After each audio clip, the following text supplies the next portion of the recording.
অতিথি আপ্যায়নে চমকে দিন সবাইকে। বানিয়ে ফেলুন মুচমুচে ও সুস্বাদু শাহী ব্রেড রোল। খুব সহজে বাড়িতে কিভাবে বানাবেন চলুন দেখে নেওয়া যাক। আমি এখানে 8 পিস পাউরুটি নিয়েছি, আর একটা বোলের মধ্যে আমি হাফ বাটি নারকেল কোড়া, ফ্রেশ নারকেল কোড়া নিয়েছি।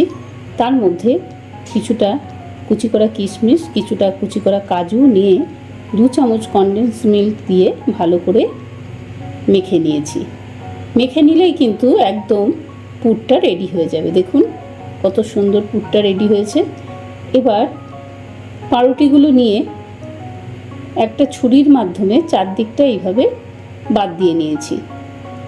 দেখুন এবার এক একটা করে পাউরুটি নেব, আর একটা বেলনির সাহায্যে পাতলা করে বেলে নেব। একটু ফেটে গেলে কোনো অসুবিধা নেই।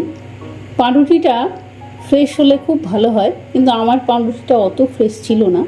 দেখুন আমি একে একে সব পাউরুটিগুলোই বেলে নিয়েছি।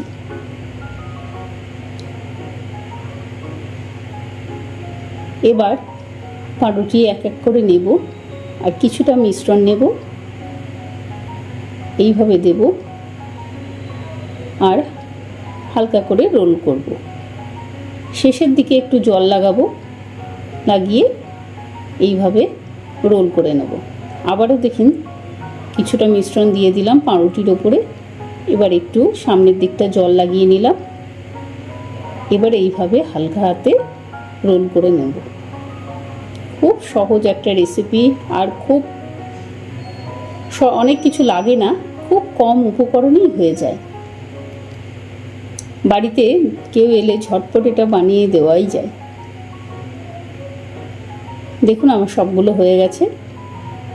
এবার একটা প্যানের মধ্যে কিছুটা 1 চামচ ঘি আর কিছুটা সাদা তেল নিয়ে গরম হলে এক এক করে ব্রেড রোলগুলো এর মধ্যে দিয়ে ভাজবো। গ্যাসের আঁচটা কিন্তু একদম লো টু মিডিয়ামে থাকবে।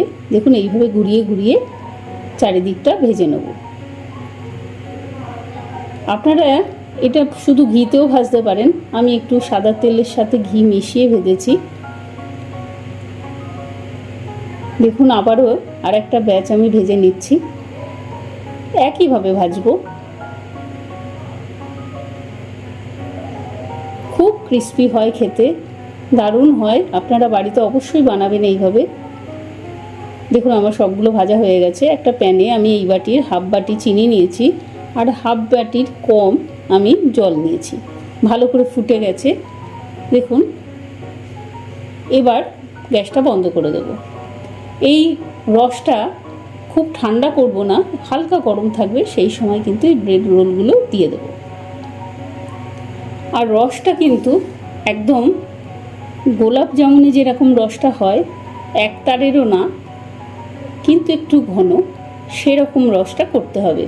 পাতলা হলে কিন্তু এই ব্রেড রোলগুলো একদম সগি হয়ে যাবে।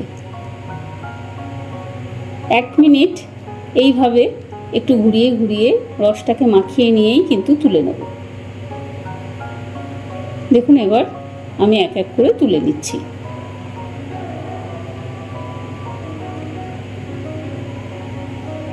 এবার এই সার্ভিং প্লেটের মধ্যে আমি এইভাবে পরিবেশন করেছি।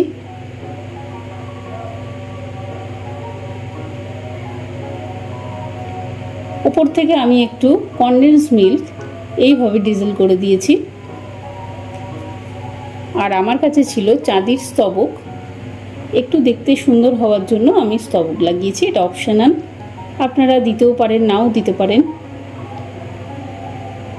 যদি আমার এই রেসিপিটি ভালো লেগে থাকে তাহলে লাইক, কমেন্ট, শেয়ার করে আমার পাশে থাকবেন। বেল আইকনটা টিপে দেবেন। পুরো ভিডিওটি দেখার জন্য অনেক অনেক ধন্যবাদ। নমস্কার।